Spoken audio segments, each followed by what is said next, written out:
I understand that BlackRock owns a lot of companies, but these BlackRock conspiracies go a little too far. So recently, Dominion Voting Systems sued Fox News, and they settled for a very large amount. But this is where the weird Twitter conspiracy comes in. It is when people realize that BlackRock owns a lot of shares of Dominion and Fox. But are they really that correct? Other people have also stated that since BlackRock owns both Fox and Dominion, they sued themselves. And because of that, they get to write off hundreds of millions of dollars.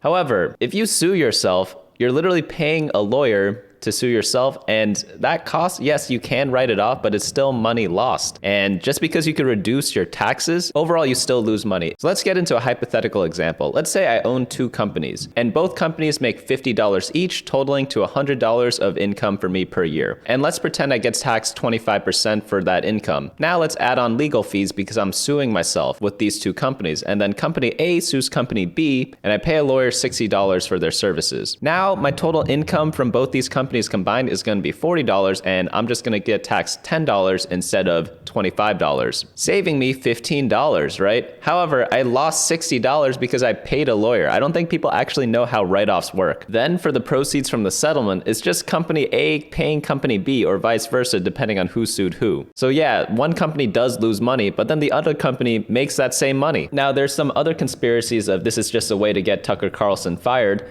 And who really cares about that, to be honest? Because that's not even the interesting part of this whole situation. What's actually interesting is that BlackRock doesn't even own Dominion Voting Systems. Dominion Voting Systems, according to Wikipedia, is owned by Staple Street Capital at 76% stake. Now, the source that it's under is paywalled, so unfortunately we can't actually verify, but it's apparently a private equity firm. What we can verify is that there is a company called Dominion Energy, formerly known as Dominion Resources, and then I find a filing that BlackRock owned 59 million shares of this company called Dominion Resources. Oh hey, that matches up with this figure that people are misunderstanding, that BlackRock owns 59 million shares of Dominion, except it's just the wrong Dominion. So I actually looked up Staple Street Capital, and it's just some private equity firm as far as I can tell. I didn't do a deep dive or anything. All I saw is that they're not that diverse, so that's points off for them. It's all men out here, you know? I can feel the oppression through my computer screen already. But all in all, I just can't believe how easy it is to trick and deceive people, because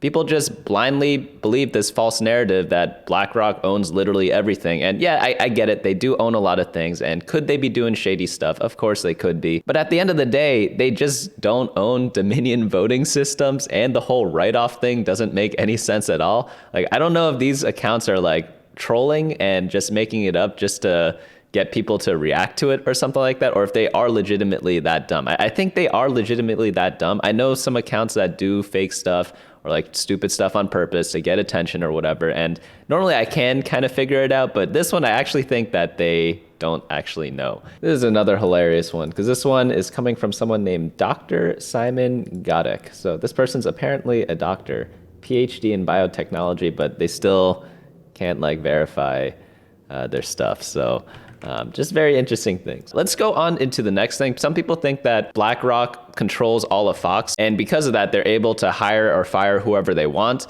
But if you actually look at Fox, it's owned by Rupert Murdoch, and he owns or his family owns around 39% of the voting power. So BlackRock's 15%-ish stake isn't really going to have complete power over this company. Obviously, 15% of a company is a lot, and that normally gets someone like a board seat or something like that. But again, this company is controlled by the Murdoch family, and because of that, they have a lot more control. So if they do like or dislike someone, they're going to be the ones who are probably going to be influencing things a little bit more. Of course, I'm not obviously in those meetings or anything like that, so all this is just speculation. But on paper, all these conspiracies that I'm seeing so far about BlackRock for this specific issue just don't make any sense at all. The last point I'm going to talk about on this topic is that listing out the number of shares doesn't actually mean anything either, because a company could have 1 share, 2 shares, or 10 billion shares. Owning 59 million shares actually doesn't mean anything if you don't know the total amount of shares outstanding, because again,